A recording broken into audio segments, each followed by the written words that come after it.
Visa ছাড়াই থাইল্যান্ডে যেতে পারবেন বাংলাদেশের অফিসিয়াল পাসপোর্টধারীরা। এ লক্ষ্যে একটি চুক্তি সমর্থনের প্রস্তাব অনুমোদন দিয়েছে মন্ত্রিসভা। সোমবার 29 জুলাই প্রধানমন্ত্রী কার্যালয়ে অনুষ্ঠিত মন্ত্রিসভা বৈঠকে এই অনুমোদন দেওয়া হয়। এতে সভাপতিত্ব করেন প্রধানমন্ত্রী শেখ হাসিনা। সভা শেষে বিকেলে সচিবালয় ব্রিফিং এর মন্ত্রী পরিষদ সচিব মোহাম্মদ মাহবুব হোসেন সাংবাদিকদের এ তথ্য জানান।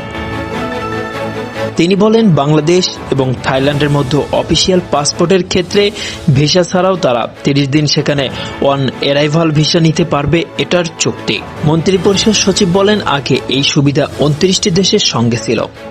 থাইল্যান্ড যুক্ত হয় এই নিয়ে আমাদের 30টি দেশ হলো। মন্ত্রিসভার বৈঠকে বাংলাদেশ ও ভারতের মধ্যে স্বাক্ষরের জন্য দ্বিপাক্ষিক বিমান চলাচল চুক্তির খসড়া অনুমোদন দেওয়া হয়েছে। এ বিষয়ে মন্ত্রিপরিষদ সচিব বলেন, ভারতের সঙ্গে আমাদের বিমান চলাচলের একটি দ্বিপাক্ষিক চুক্তি ছিল, সেটি 1978 সালের করা। এখন দুই দেশ সম্মত হয়েছে যে ইতিমধ্যে International Civil Aviation Organization ICAO তার নতুন একটি ফরম্যাট তৈরি করেছে চুক্তির জন্য। সেই ফরম্যাট অনুযায়ী দুই দেশ চুক্তি স্বাক্ষরের জন্য সম্মত হয়েছে। শর্ত একই আছে, ফ্রিডম সহ যেটা আগেই ছিল। চুক্তিটা নতুন ফরম্যাটের জন্য শুধু অনুমোদন চাওয়া হয়েছে, মন্ত্রিসভায় সেটি অনুমোদন হয়েছে। সংবাদের এ পর্যন্তই। পরবর্তী নিউজ আপডেট পেতে আমাদের সাথেই থাকুন। ধন্যবাদ।